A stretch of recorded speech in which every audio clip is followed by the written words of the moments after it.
Thank you, Jess. Good afternoon, everybody. Good morning to our friends on the West Coast. It's great to be with you. And I first want to say thanks to Jess and thanks to PMI for hosting these on behalf of MRA. It's really one of the better things that's happened to the MRA education programs, and I'm really thrilled that PMI has stepped up in such a meaningful way. And keep in mind that, and hang on a second, I think I need to push one little button here so you can see my screen. Thanks to PMI, you're able to both see these webinars after the fact and also see them as a PDF, which I hope will be valuable for all of you going forward. We are due to be on this webinar for about an hour. My goal is to try to finish up a little bit early and leave some time for Q&A. The webinar was listed as recent accidents in helicopter rescue operations. I do have some recent ones that have not been posted yet on the Mountain Rescue Association website, but for the time being, I'm going to start maybe for the first 20 or 30 minutes and show you some accidents that were that occurred over the last, oh gosh, maybe even 20 years.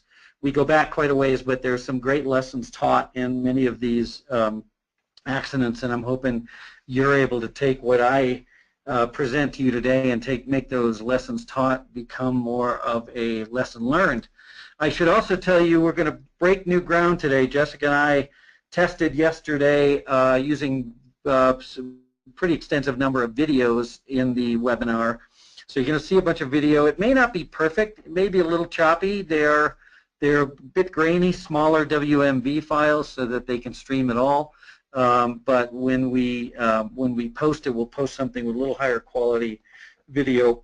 The audio might be a little mixed as well, but really all I'm wanting you to see is just some of the accidents, even if they're coming across poorly. But we are breaking new ground, and I'm grateful for the time Jess spent with me yesterday trying to see what size files would actually be presentable. So with that, I'll start with the show, and I want to tell you that when I teach this program in person, and I just taught it up at the Washington State Search and Rescue Conference about a week and a half ago, and at the MRA conference last summer, I usually at this point with this next slide ask people to raise their hands, and obviously I'm not going to see if anyone's raising their hands, but I can tell you that normally what I'll do is I'll ask people to raise their hands if they've ever been in a search and rescue situation, whether it's training or real operation, where in fact they had a near miss, where somebody could have been seriously injured or God forbid, killed during the operation. And it wouldn't surprise you that about a third to half of the hands go up, depending on the setting, but it's always a search and rescue audience, and so it's a pretty good number. I then say keep your hands up if you've had a situation where somebody actually was injured in an accident during a rescue operation or training. And even then, maybe 10%, sometimes 20% of the hands will stay up. And then finally I ask, put your hands up if you've ever been in a training or an operation where in fact a rescuer was killed. And sadly, there's usually a couple of hands in the room. And even more sadly, when I'm in the front of the room, I raise my hand at that moment because I was part of a search many, many years ago, gosh, by now I want to say 25 years ago, 27 years ago, in which a pilot was killed during a search we had with Civil Air Patrol, and the Civil Air Patrol plane crashed during that search. So that has led me to spending a lot of time focusing on risk management issues, aviation accidents, and hence the genesis of this training. I have been very fortunate to study many accidents in mountain rescue operations over the years, and what you see now is the guidebook that is on the MRA website. This includes accidents not just aviation related, but Mother Nature, human error, as you can see here. And we also have 2 training manuals on the MRA website that are related to helicopter rescue. There's a basic level course, which I truly think should be general requirement for anybody new in search and rescue, and there's also an intermediate level course that is up on the MRA website as well. I really want to thank a guy who I've known really, really well, Patrick Mahaney. Pat was a pilot with Flight for Life helicopters here in Colorado, And Pat helped me create those training manuals way back 15 years ago when we first started working on them. Here's the sad thing. You, as a search and rescue mountaineer, are more likely to be killed in an aviation accident than by all other means combined. Equipment failure, Mother Nature, you name it. You add all of those up and they don't add up to the total number of rescuers that have been killed in aviation accidents. And in fact, in the last couple of years, we've had rescuers and flight medics and pilots all killed in a number of different accidents, a couple of them in support of search and rescue for MRA teams. So here's the really interesting part. I tell everybody this is the last time I'm going to present this talk, and it sounds like I'm not going to teach it anymore, but in fact what I mean by that is by the next time I teach it, there will be another accident that will have occurred. And sadly, since I taught this course at the MRA conference last summer, there was one more fatality that occurred this March. 4 people died when Haynes Life Flight crashed during a search and rescue operation. They were flying in wooded terrain. Weather conditions were bad. There was low visibility, and sadly the pilot and the 2 medics were both killed. It happens far too frequently, unfortunately, and so this program that I'm giving is continually upgraded, and I've got a real poignant close to this this program today to just give you a really vivid example of that. So with that, we're going to go back. You're going to see in slides that say accident profile at the top, and these are profiled in that Accidents in Mountain Rescue Operations training manual that is on the MRA website, and the website, of course, is mra.org. I really feel an obligation to show this one. The guy you see in this photo was a mentor of mine and many others on Alpine Rescue Team. His name was Hunter Holloway, and Hunter was, in fact, the president of the National Mountain Rescue Association many, many years ago.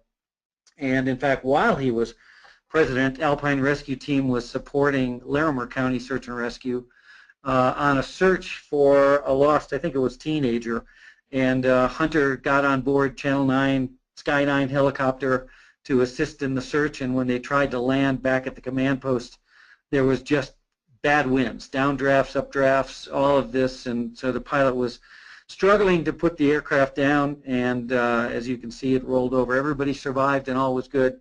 I like to take us way back just because an MRA president has survived a helicopter crash, and perhaps there's others in the MRA presidents that have done so as well. Now we're going to start to show you some video and show you some good examples of accidents and what we can learn from them. So here was a situation in 1994 when a hiker was lost.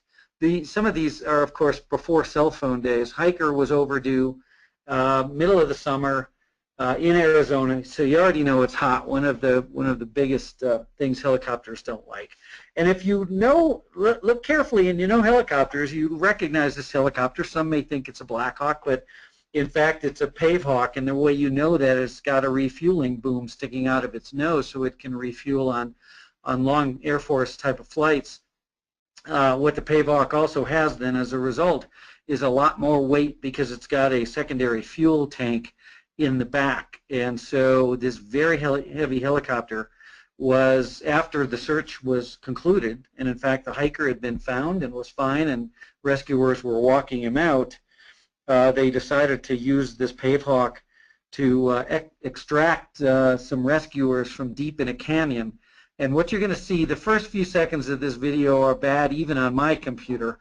What you're going to see is that they were hoisting a rescuer on board the aircraft, and by adding that one rescuer, they basically got overweight in a really hot environment just above a canyon wall. This is how it played out.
heads down there. Watch your heads. Here comes the crowbars and the axe. Okay, guys, just get in here as fast as you can. Do you have any portable oxygen you can drop down to them? Okay, we need to get this guy out of here.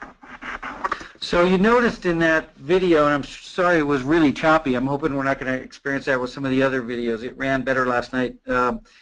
You noticed the rotor blade was turning. It actually turned for 2 more hours after the accident occurred. They did not need to amputate the guy's leg, but it was ultimately amputated in the emergency room. Back in 1997, and I show this one because, among other things, we're going to be back in Olympic National Park this weekend for the Mountain Rescue Association National Conference. This was an interesting accident in which actually 5 rescuers survived, but sadly 3 rescuers died in a crash of a contract helicopter. This is in fact that helicopter, and this photo was taken just moments before the accident occurred. Basically what had happened was a whole bunch of well, first off, it was about a 5-day-long search, and in that search for an elderly man, right now, this accident occurred, I want to say, on day 4 of the search. A helicopter came up to fly rescuers away from the scene, back out of the field after a couple days in the field. A bunch of rescuers, search and rescue dog, 8 personnel in total, boarded the helicopter, as you can see here, and the fog rolled in. It rolled up the valley, and what occurred then is one of the rescuers said to the pilot, "Are you sure you want to take off in these conditions?" And the pilot said, "Just close the door, let's get out of here. I have no intention of staying here overnight." Well, the pilot took off and sadly flew into the mountainside, flying into bad weather under visual flight rules. And as I mentioned, 3 people died, 5 survived. This is some of the wreckage that was at the bottom of the mountain. Sadly, about 10 minutes after the helicopter took off, that fog had completely rolled away, and the weather was good and would have been good for better flight conditions. The head of the then Washington State Search and Rescue Dogs group was on board the helicopter, and sadly she was killed, although her dog survived. Back in 1998, there was an avalanche rescue by Salt Lake County Search and Rescue, and a guy who had been way back in the backcountry, very beloved backcountry user, and he broke his leg in an avalanche, and it took the search and rescue team many hours to get to him. And when they did, as they were about to bring him out to Little Cottonwood Canyon, which had been closed because of the avalanche hazard, the sheriff's office called Lifelight, which is one of the air med programs in Salt Lake, and the Lifelight pilot was unable to make the flight and return to their base, and so the sheriff's office called AirMed, and AirMed was able to get up to the scene, and this is the news the next day. Hopefully this video will play. 4 people were dead after a medical helicopter slammed into a mountain in Little Cottonwood Canyon last night.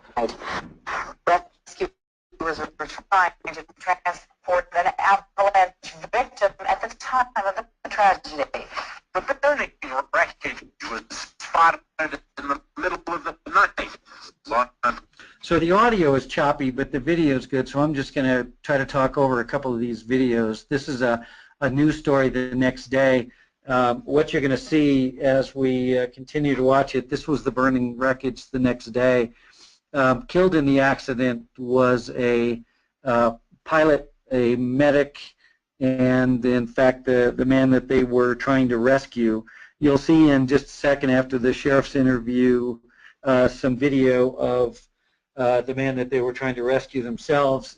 They had in fact had a lengthy ordeal trying to get him out of the field, and when they finally did get him out of the field at about 10:30, as you can see here, they were able to get him on board the helicopter. The problem with the helicopter operation was, again, bad weather, pilot couldn't see and was essentially flying under visual flight rules. Here you see the helicopters landing in the parking lot, and visual flight rules really limit a pilot and what they're able to do. So just as the aircraft took off, it flew into a mountainside. You know, the interesting, if there's any takeaway here, and you'll hear this story more than once, there are situations where one agency is called to respond to a rescue operation, and they either can't complete the mission or they turn it down, and the second agency is called, and the second agency goes ahead and takes it on. And you know, that obviously can cause some problems with sort of a sense of, well, we're going to try to go ahead and get the mission done anyways. So the NTSB cause, of course, was that the pilot inadvertently flew into bad weather. This was an interesting situation back in 1999 in the Juneau ice fields in Alaska, where Temsco, which is a contract helicopter that tourists can jump on, was flying a group of 4 people from Arkansas up onto the Juneau ice fields for just a tourist flight. And they had a nice landing. They took some pictures, and they got back in the helicopter, and the pilot said, look, the weather's good. I'll take you up a little bit further into the ice fields. But what happened actually is the weather wasn't good, and with white sky and white snow and white all around them, that first helicopter crashed. Everybody survived, the pilot and the 4 tourists, but the NTSB report would show that, in fact, flat light led to a loss of horizontal reference, and the aircraft essentially just hit the snow at a pretty high rate of speed. As you can see, it flipped over on its nose. You can see the skis on the skids were bent, so you can tell it came in at quite an angle, and thankfully everybody survived. Now, with Temsco, they've got a whole fleet of helicopters, so in lieu of calling for search and rescue, they launched another of their own helicopters. They had radio contract with the group, and they knew roughly that they had an accident, but they all survived. So they launched another helicopter, and that other helicopter flew into the same exact circumstances. So as much as the NTSB report for the first crash cited that flat light led to a loss of horizontal reference, the second helicopter crashed searching for the first one. Same exact conditions, flat light led to a loss of horizontal reference, and they now had 2 helicopters on the ground. Again, everybody survived, so rather than call for search and rescue, Temsco launched its 3rd helicopter, which was able to find the second crash, and they landed, and they were able to put the pilot and spotter from the second crash on board the first crash, on board the 3rd helicopter, and they take off in search of the first helicopter. And in fact, what happened is that 3rd helicopter crashed. So the 3rd helicopter crashes after rescuing survivors of a second crash while searching for survivors of the first. And the interesting thing is the 3rd crash, again, everybody survived, by the way. I should have mentioned that. The 3rd crash happened in line of sight of the survivors of the first crash. Well, Juneau Mountain Rescue is called at this point, and they're able to, on foot during the night, to get to the survivors of the first crash, and are able to set some tents up and take good care of them. And then ultimately, the next day, a Coast Guard helicopter, I think it was, is able to come rescue them. Now I'm going to play this video, and again, I'll kill the audio if it gets choppy. We'll see how we do.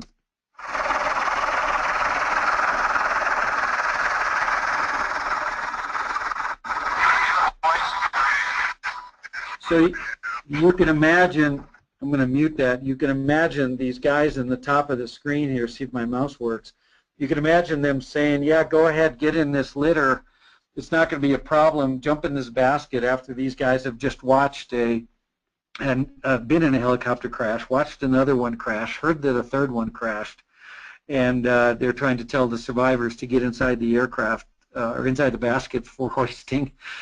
I can't imagine I would have said yes to that one, but nevertheless they did, and they pulled all the survivors back up, and you know, it was a good, happy ending. By the end of this, Temsco, of course, made some changes to their protocol, and it's a great program. They're used regularly with search and rescue. Juneau Mountain Rescue, in particular, uses their aircraft, and so I have to tell you just a quick story. you'll see behind this woman who's one of the survivors. This is early in the morning the next day. She's dressed in clothing brought to her by Juneau Mountain Rescue. She was from Arkansas, and she learned in some popular mechanics magazine how to make an igloo. So there was a Rubbermaid survival box with jackets and things in it in the original helicopter, and they used that to pack with snow and build this igloo, as you can see over on the right side, so they could keep themselves out of the weather. The interesting thing, though, what they hadn't realized is they were packing it full of snow, as you can see to her left, full of snow that had a lot of jet fuel, so they all got wicked headaches. But I thought it was pretty ingenious.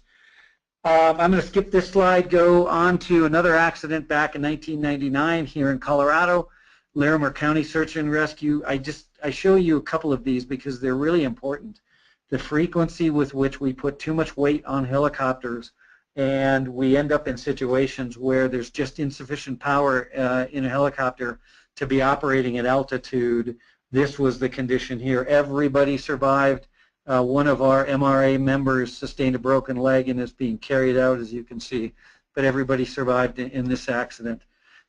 Here's another one during a search and rescue operation in Yosemite National Park, where the park officials asked Fallon Naval Air Station to come and try to put a repeater high up on a mountain, a radio repeater, so that they could have good radio traffic for the search operation. And as it tried to land, one of the skids got hooked on a horn of rock. Pilot was actually trying to take off, I should say, and unable to. He slammed the helicopter onto the ridgetop with the skid hooked on a horn of rock. So that doesn't look that terribly scary, but that looks a little scarier. That's the same aircraft. And then when I show you this picture, I don't know how well you can see it, but that is a little bit of a drop. So everybody walked away. Another helicopter came and offered everybody a ride out. Two of the rescuers said they preferred to hike, and so they hiked out. This was just one of those, by the grace of God, situations. This is one everybody's probably seen before, 2002 at Mount Hood. And what you see in this image, taken by Portland Mountain Rescue guys, first off, there was, I think, 3 pairs of roped climbers that were climbing up through the pearly gates of Mount Hood, which is right behind the fuselage of the aircraft. The highest pair fell. They fell down towards this crevasse and took 2 other pairs with them. In fact, a few climbers died on this rescue, this accident. So what you see here is a Black Hawk helicopter that came to do some hoist loads out of the crevasse. Great rescue operation by Portland Mountain Rescue. Here's an example of a shot taken of one of the survivors being hoisted up into the Black Hawk. You see the crew chief here. This is the hoist and the tagline and so on. Well, now fast forward a little bit, and you probably recognize this aircraft is not a Black Hawk. It's in fact a Pave Hawk. Again, the hallmark refueling boom. And this aircraft was really heavy in terms of weight because it also had extra fuel. But it was brought on station because the Black Hawk was unable to continue. They had basically picked up a bunch of patients and were taking them off to hospital. So the Pave Hawk was brought in. I'm going to show you now the video, and again, I may kill the audio if it doesn't work very well. This is right back on the mountain now. The chopper that has been flying around waiting for their crew is now, look at the debris flying around. Holy camoly. They have now come back into station, which means that the third stretcher is ready to come up, and I think we're going to see that momentarily. If they're able to get things stabilized, you'll see, you may or may not be able to see, but there'll be a steel cable lowered below that helicopter. There goes more debris. Holy cow. You can also see more people kind of clumped together there on the ridgeline. Now I'm going to mute that for a second. They're just about to try to pull the hoist up. And all this video is all available on YouTube if you search Mount Hood helicopter accident. And just as they do, they are again getting into that overgrowth situation of too much weight. Pilot recognizes it. They cut the cable immediately, and the pilot very heroically maneuvers the ship to get out of the way of all the rescuers and personnel on the ground to go into forward flight. So you're about to see it start right now. And there it is, waving off. So I didn't see anybody go up. Look out, guys. There we are talking about things going wrong. Hang on, fellas. Oh, my goodness. One of the rescuers was ejected. You might see it. He was on a chicken strap, and so right there, and so the helicopter rolled over him. He survived. He did fine. I shouldn't say he did fine. I think he had a broken pelvis, but he did survive. You saw the tail go into the mountain and just flew apart, rolling down the hillside. Oh, good Lord. That is... Oh, my goodness. So once again, everybody survived. You're going to see some of the rescuers from Portland Mountain Rescue on this ridgetop when they zoom in. That's Steve Rollins, a veteran of Portland Mountain Rescue, running down the slope to get to the one PJ who was thrown out. Thank God it was. So there's Steve running down the hill, and the survivor, I think it's right here. It was late in the afternoon. Snow was soft, so everybody was able to survive. That helicopter actually, there it is there, and you can now see where it started. Helicopter wasn't injured terribly much and was actually put back in service a couple of months later. So there she is, getting pulled away by a Chinook. Here's yet another example, way back in 2003, of coordination where one program, in this case AirMed in Salt Lake City, was unable to do a flight in Salt Lake City, and so Sheriff's Dispatch called Life Flight, and the short version is that at about 8:30 at night, AirMed tried the flight, was unable to do it because of bad weather. Heard then that Life Flight was attempting the flight, and the AirMed pilot actually contacted the Life Flight pilot, and the Life Flight pilot said he was just going to go ahead and try to give it a try by flying over the fog. Sadly, Life Flight crashed, and the pilot and paramedic were fatally injured, and the flight nurse was thrown from the crash site and was seriously injured. Really another example of how we've got to be careful calling for a second helicopter. This situation is another one that really involves our need to train our rescue mountaineers on how the rotor disc can behave on a helicopter. Standing in the khaki, you see where my cursor is, that's Bruce Harrell from Arizona Department of Public Safety. Arizona's DPS is a medevac helicopter. It's one of the few government-based medevac helicopters compared to hospital-based or private. And basically what was happening is there was a search up on this knob that you see here. The Arizona Department of Public Safety was able to locate a 60-something-year-old husband and wife pair who had called on their cell phone. So we're now in the era of cell phones, and they had been day hiking, but were running out of water, were lost. It was hot that day, and so Arizona Department of Public Safety flew up to that knob, and they were able to find them. And so this is now an aerial shot of where they located them, which was basically around here. So what the helicopter did, and you can see a cairn here that you'll see in some video I'm about to show you. Helicopter came in and put the nose of its front skids on this sloping terrain.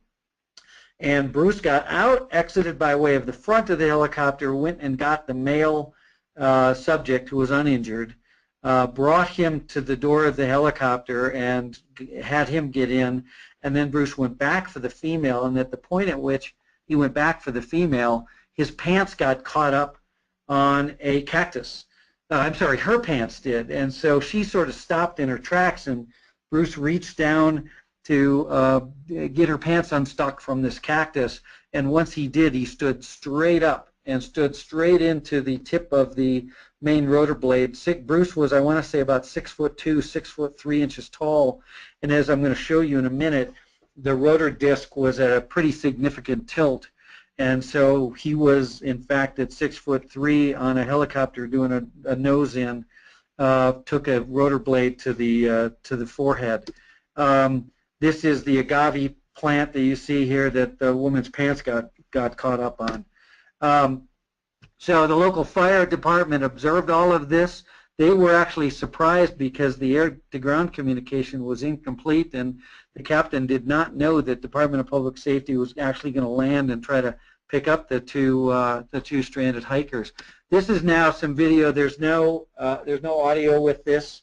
but this is some video that shows a simulation done by Arizona Department of Public Safety, I presume for the National Transportation Safety Board. So this is going to show you the helicopter actually coming into the scene and doing precisely what the pilot had done during this actual rescue operation. So here's that same shot I showed you. There's the little cairn. The subjects were standing over here in the woods, and the helicopter came in and put its 2 skids right here so that Bruce could come around and get to them. What I really want you to see and pay close attention to is, because this helicopter is essentially essentially an out of ground effect hover, where they're not getting the kind of in-ground effect recirculated air that they might want, because so much of the rotor disc is above the on the left side of the aircraft is above air. You're going to see that the pilot tilts the rotor disc pretty significantly while they're landing, and as a result you can have a rotor disc that's not always perpendicular to the main rotor mast. You can see it way down here. You can see how low the rotor disc is, and that and a loss of situational awareness by the paramedic, I think, are the issues that caused this problem. In that, I think the cactus really sort of distracted Bruce, in that he had to deal with an unforeseen sort of emergency, if you will, while trying to get this woman onto the helicopter.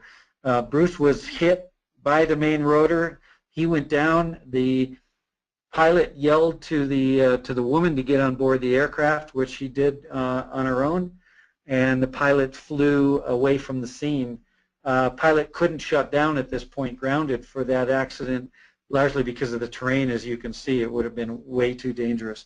So now that you've seen that rotor disc, I want you to hear the call from the pilot after he's just taken off, after just hit Bruce in the head with the rotor disc. Hey, blade strike. My paramedic is locked into the blades. I got present position for you.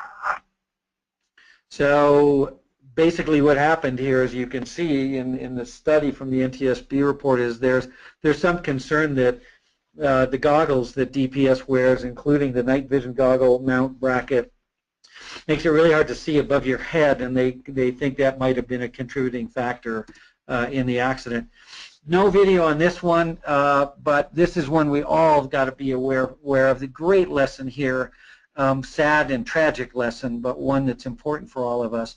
7 people died in a mid-air collision on a beautiful blue sky day of 2 medevac helicopters that were flying into Flagstaff Medical Center. This is the medical center you see in the background, and the helipad is here. A couple of different problems that led to the situation. They were 2 different private helicopter programs that each had their own communication centers, and there was no communication center here on the ground that was talking to the comm centers of both of the other 2. So essentially you have 2 helicopters that were flying to a scene, both actually coming in from opposite directions, but their final approach into the helipad, of course, is always going to be the same. So you've got one helicopter that's coming from this side of the clinic, medical center, and flying in this way, and you've got another one that's coming in from this side and flying in this way. So they essentially both collided as they were nearing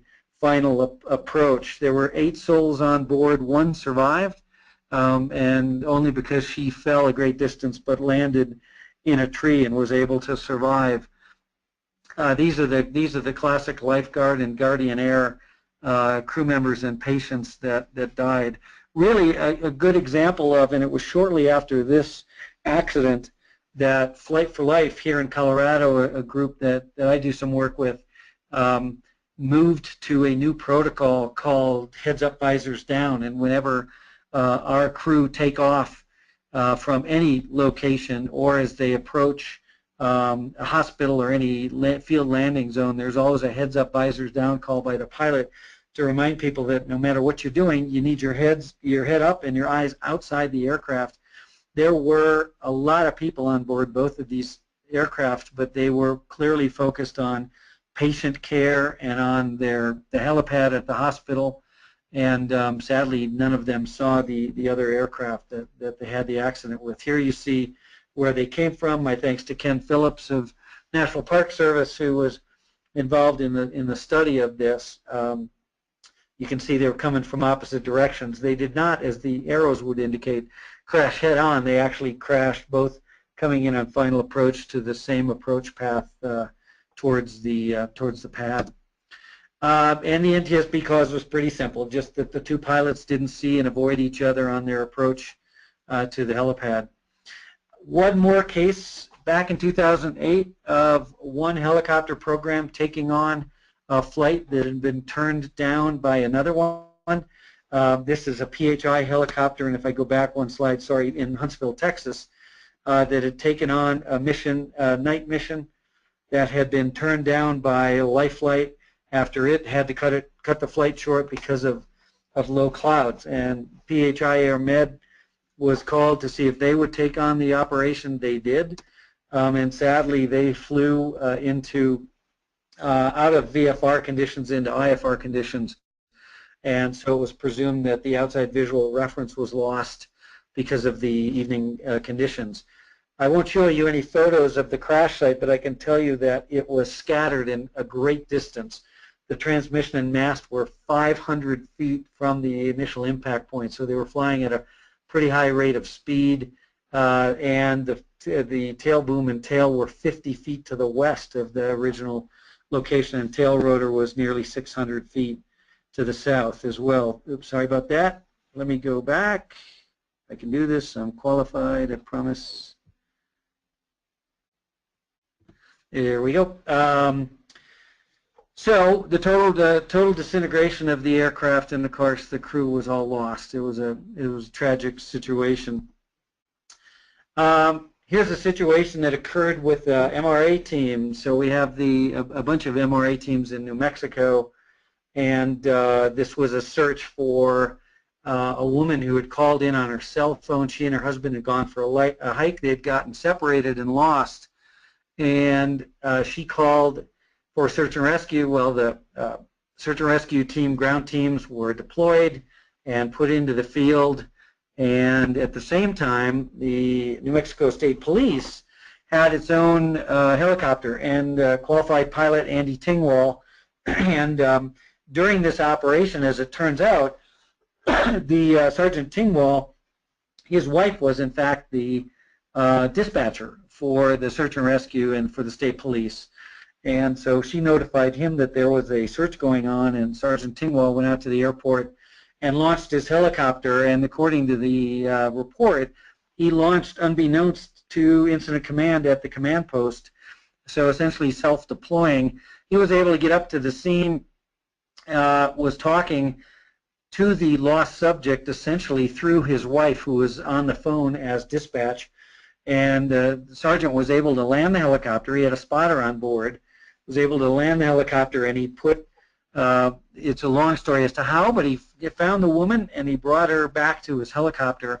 But at the same time, bad weather moved in, and he was heard on the radio saying to the dispatcher while he was trying to locate the girl, you know, we better find her soon or we're going to have a second search and rescue mission. Well, he was able to find her. He was able to bring him back to his helicopter, and he took off, and sadly he flew into the mountain. This is Mount Baldy area in New Mexico. Helicopter hit the mountainside, rolled down the mountainside about 600 or 700 feet. A couple of on board were ejected, including the spotter, who in fact survived the evening, survived the crash, I should say, and survived into the evening, and was able to hobble out and was found by search and rescue teams as they were trying to get to the scene. But Sergeant Tingwall and the lost subject, Mayumi Yamamoto, died in the crash. I'm going to show this news, but I don't know if it's going to play, and if it doesn't, I'm going to skip right past it. But first, the story that has gripped New Mexico for 48 hours now. the state police helicopter crash. Searchers today found the bodies of Sergeant Andy Tingwall, the pilot, and Megumi Yamamoto, the lost hiker that he had tried to rescue. News 13 pilot reporter Bob Martin, who is well acquainted with the treacherous flying conditions in the mountains near Santa Fe, was there as the story came to a tragic end. So the NTSB gave a whole bunch of interesting stuff about what had happened, including that there was inadequate survival gear on board, which would have given the pilot the opportunity to just hunker down. He had the lost subject. She was inside the helicopter. Helicopters make great shelter. And the rescue corps, the ground rescuers knew exactly where the helicopter was. So really a situation where taking your time and stopping and thinking about it might have made a big difference. And in fact, here's a very similar circumstance that happened just a couple of years ago. Alaska State Troopers had a real tragic accident that caused the death of Mel Nading, a veteran pilot with Alaska. I had the privilege of flying with Mel many years ago up in Alaska during a Mountain Rescue Association conference. Basically, a very similar situation. Mel took a night operation, found a lost and cold snowmobiler, was able to get that snowmobiler on board his helicopter, but he then took off. And this is an NTSB report, recreation based on flight data of Mel's flight. We'll see if the audio works, and if it does, we'll stay with it. The animation depicts the final 3 minutes of the 7. Yeah, the audio is going to be choppy, so I'm just going to talk over it. I don't know how well you can see this, but we see on the right side is the attitude of the helicopter. What you see on the left side is the sort of the point of view of the pilot. And I don't know if we're going to watch all of this because I see we're running a few minutes over, but what I can tell you is there comes a point at which Mel, basically again a night flight, flying under VFR, visual flight rules, and Mel just basically lost orientation. And when you lose, and I should have added, by the way, this video doesn't depict the whiteout conditions. It was a whiteout, but the NTSB in this graphic representation chose to leave the terrain in so you could get a sense relative to the POV of the pilot in the cockpit. Mind you, the terrain was heavily wooded, so the terrain in this video is a little inaccurate in terms of what was happening during the actual flight. But you're getting to a point pretty much now in the video when you can tell that Mel has lost orientation, and if you look on the top of the slide, you're going to see his altitude above ground level, which is pretty steady, but at some point you'll see it drop and you'll see it increase. His airspeed on the far right side, now he's at about 0 knots essentially, 200 feet above the ground. There's going to come a point at which he starts to pull up quite a bit. You see he's now 260 feet above the ground, up to 280, 300. So he's pretty rapid rate of climb, almost 400 now, and yet his airspeed is not really changing. And now he goes into some hard turns. He does a full turn to the left, and he's now nearly 600 feet above the ground. And the rest of this video just shows some pitching and yaw and a whole bunch of things that really show that Mel had lost track of exactly where he was relative to. So you now see some pretty erratic spins. He gets to a point where at about 800 feet, where he cages his attitude indicator and indicates that he's at level flight when in fact he's not. And then he continues to climb. He's now nearly 1,000 feet above the ground. So I'm going to skip that. I'm going to go, and this is now the actual flight path. So departure point over here on the far left. So he had good flying conditions for the first mile or two, and then this is the point at which he gets to the whiteout. This is just a close-up, so you can see he flew straight, and then he started to get lost. He did a 360, continued his climb, and then you'll see where the accident occurred. Clearly hit the ground at a pretty high rate of speed. It was a tragic loss. Mel was just an exceptional pilot, did hundreds of search and rescue missions, had more than 5,000 hours. As with all of these pilots, really experienced many hours, and Mel, above all, had probably more experience than any of the accidents I profiled. It was a real privilege to have been able to fly with Mel. We're winding down, folks. They want to show you a couple other accidents that are really worth noting. This was a situation in 2013 with Las Vegas Metro Police and they've got a great operation there, a couple of helicopters. They do hoist operations. They've got some paid staff that are really very qualified. And David Van Buskirk was one of their most highly respected guys, and basically it was a situation where they were called to rescue an injured man, and David was able to hoist into the situation. My recollection was that they were going to use the screamer suit to extricate the man, and David got the guy all set up and got himself set up, and when they started the hoist operation, again, this was a night operation, when they started the hoist operation, the survivor indicated that he heard a clicking sound that was similar to that of a carabiner, and noticed that while they were being hoisted up, Van Buskirk grabbed the survivor and was clearly holding on for dear life, and sadly David fell, and he fell to his death. What was later learned is that the mechanism that Las Vegas Metro Police used then was an older mechanism that had an increased risk of what's called forced rollout. Sorry, go forward one slide. And they now have transitioned to a mechanism that's harder for somebody to just pinch and inadvertently open up, and I think that was a big key in it. And a similar situation, sadly, only 2 years later, when there was an accident with Travis County down in Texas, who also has a hoist operation. One of the best hoist programs in the country, a medevac program that operates twin engines, so they're able to do external load and hoisting. It's really strong program, strong leadership. The woman you see in this picture is Kristen McLean. Kristen actually flew up here in Colorado with Flight for Life for many years before she and her husband took off for Texas, lured to, I'm guessing, a less wintry, frozen tundra environment. And very similar situation where fire department had called for search and rescue to do a hoist operation of injured woman. Kristen was lowered to the scene, and the helicopter pulled away, and Kristen was able to make sure that the spider and all the connections were all set up and ready for the hoist operation, and then Kristen clipped in the litter and clipped herself in, and the hoist began, and for an unknown reason, Kristen fell from the entire setup when they were only about 10 feet from the helicopter. It's really unknown, but the NTSB report indicated that there was a likelihood that Kristen had not secured adequately into the whole mechanism. So tragic loss, and in fact, and so here you see Travis County's operation, really high qualified team of people that work out of their Lakota helicopter.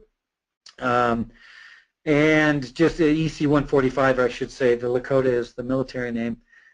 Kristen was beloved, and in fact, and I've mentioned already the NTSB report. The pilot you see here is the guy I referred to earlier in the show that helped me write the MRA training programs. His name is Patrick Mahaney, and Patrick was at, as you see in this photo, at Kristen's memorial service, giving a eulogy for Kristen. What's really sad, and the sad irony of all of this, is that this was last summer, last April I should say, and Pat Mahaney delivering a eulogy for Kristen, and sadly Pat died in a crash himself just last July up here in Colorado, Flight for Life. Pat was on board with a paramedic and a flight nurse, and sadly in the crash just after they took off from the Summit Medical Center, Pat died. It was not a search and rescue operation. but nonetheless we lost a pilot of many, many, many years that had flown countless MRA missions as well, and Pat sadly died in that crash. We're grateful that the flight nurse and paramedic survived, although the flight nurse did survive with serious burns throughout most of his body. A really sad and tragic loss for everybody here in Colorado, as was, of course, Kristen McLean's loss. And then finally, the most recent, and this has gone a little bit viral over YouTube, so you can find it there if anybody's interested in a very high-resolution copy of this video. Shoot me an email. I worked with the NTSB on this investigation.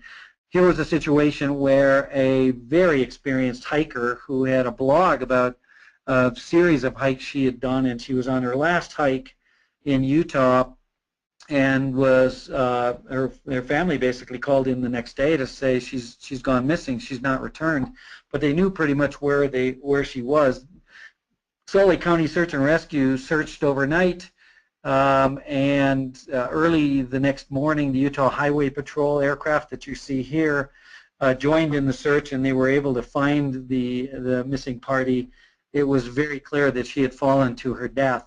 And so at this point, the search and rescue mission became a recovery mission. Now, with rescuers that had been in the field more than 24 hours, Salt Lake County, which works very closely with the Utah Highway Patrol and trains regularly on these kinds of operations, called for the Highway Patrol to come help them with the body recovery. The terrain was very steep. It would have been very dangerous for the rescuers to try to do the body recovery over the terrain, and so they chose the helicopter as their way to do it. Now, I'm going to show you some video, and then I'm going to show it in half speed, and then I'm going to show it frame by frame. Basically, what happened is a rope that was secured to one of the rescuers was pulled taut into the rotor disc, and one of the rotor blades caught the rope in the last 8 inches of the blade and pulled that rope back to the tail rotor, where it was caught by the tail rotor, which is actually a bit of a blessing, or it could have looped around and spiraled around the main rotor mast. One thing I want to tell you as you watch this video is you need to know that the rotor disc is actually turning at the opposite direction of what it looks like in the video. The frame count sets up an optical illusion. Now, I can't vouch for what the frame count on your internet connection is going to look like, so all bets are off, but the main rotor is turning in a clockwise direction, and it catches the rope. And I'm going to leave the audio off. It catches the rope and pulls it into the tail rotor. So you see the pilot's doing a great job of coming in close. Rescuer gives a thumbs up to the pilot to let them know they're ready to approach. And if you watch over here, there you see the rope that's about to get caught. Don't worry, we're going to look at still images, so you'll see it better. I'm going to put the audio back on.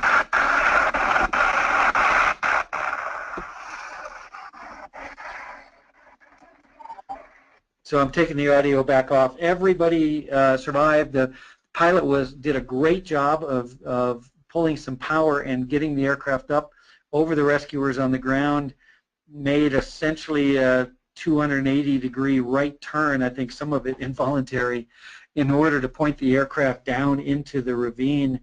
And while he was pulling power to do that, the aircraft shook violently, but the minute he got into forward flight and took power off, he was able to essentially auto-rotate down valley about 5 miles to a big soccer field or some sports field where he was able to land. This is the same accident in slow motion now. I don't know if this is going to be any better for you all, but you can see it.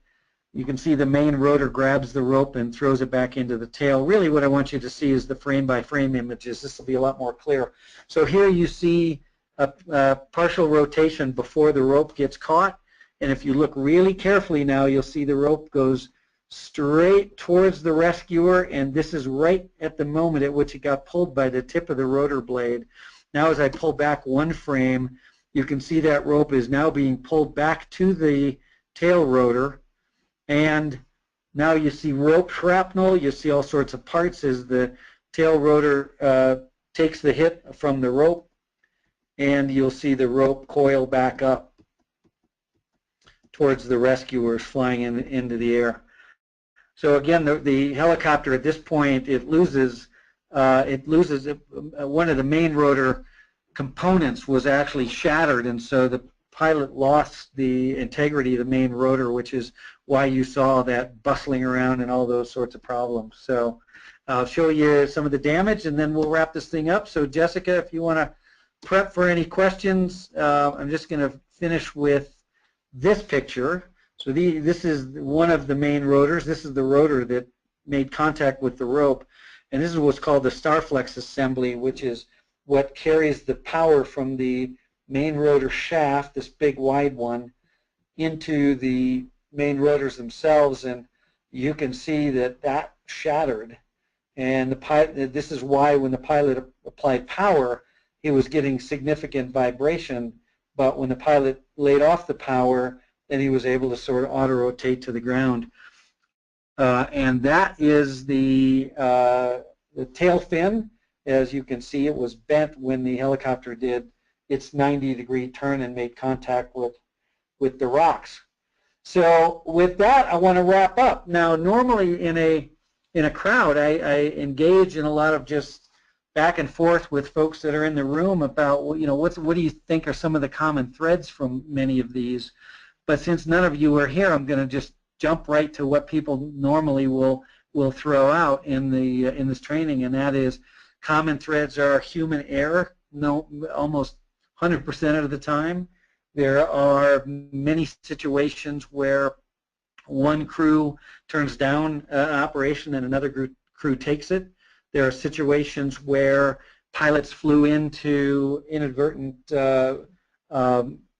weather conditions that they can't sustain flying under VFR. I mean, those are the three key takeaways. And then the last piece I'll leave you with is if you fly with any other service, which for most of us that means medevac, military, maybe state police or highway, just be sure you do a lot of training. Train, train, train, train, train. I think that's part of the reason that Utah and the Salt Lake County accident wasn't worse, because these guys have trained in those types of operations in the past. So with that, I'm sorry, folks, I ran a few minutes long.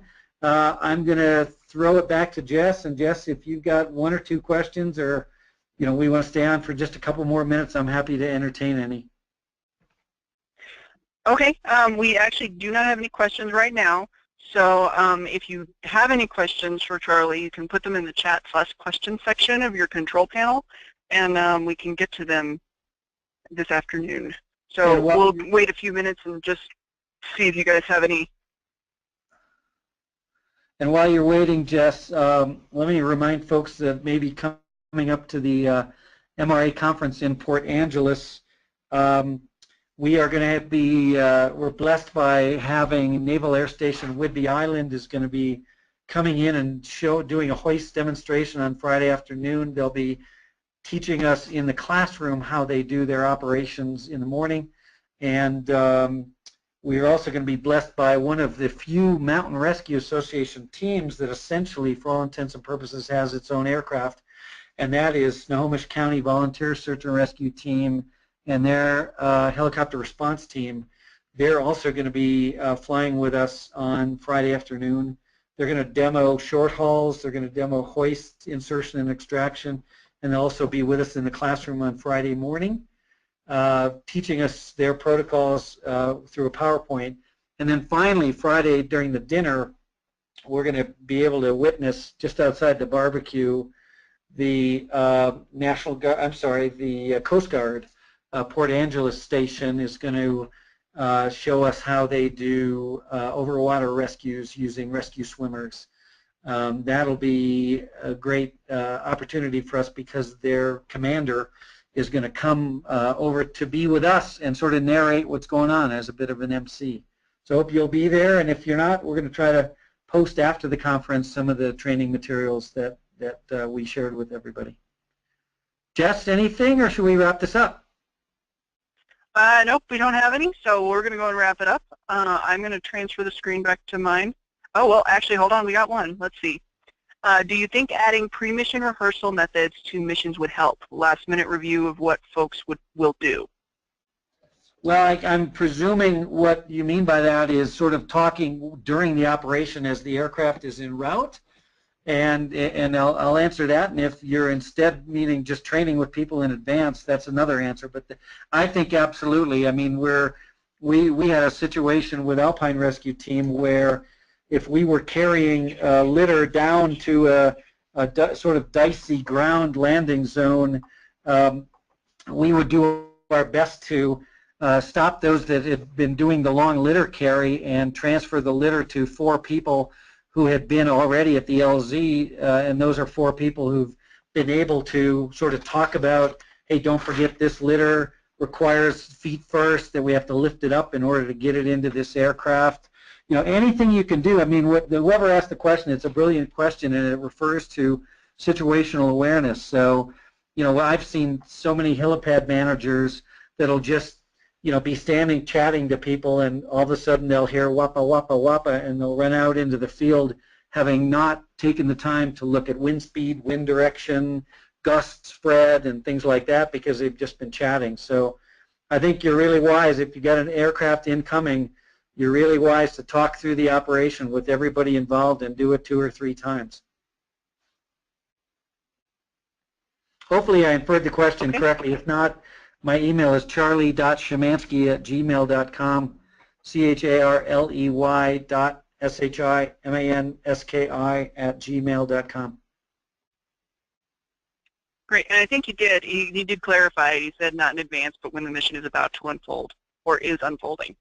So. Yeah, and in advance is always good too. I mean, in a couple of weeks, our National Guard and Flight for Life are going to do live training of patient transfer between a huge Black Hawk helicopter and a much smaller Air Med helicopter, and all of our medics, flight nurses, and pilots are going to be coming to get experience underneath a Black Hawk, so they know what that's like before they actually do it in a real operation. So obviously, practice beforehand is key as well. Okay, great. So if you do have any more questions, you can put them in there while I'm wrapping this up. But I'm going to go ahead and change it over to my screen. So you should be able to see my screen momentarily. And like Charlie said, his email is charley.shimanski@gmail.com, and you can email him if you have further questions. And the MRA webinar series hosts webinars frequently, so you can keep an eye on the MRA and PMI websites for future dates and topics. Also, the MRA lister is where we put the webinar announcements.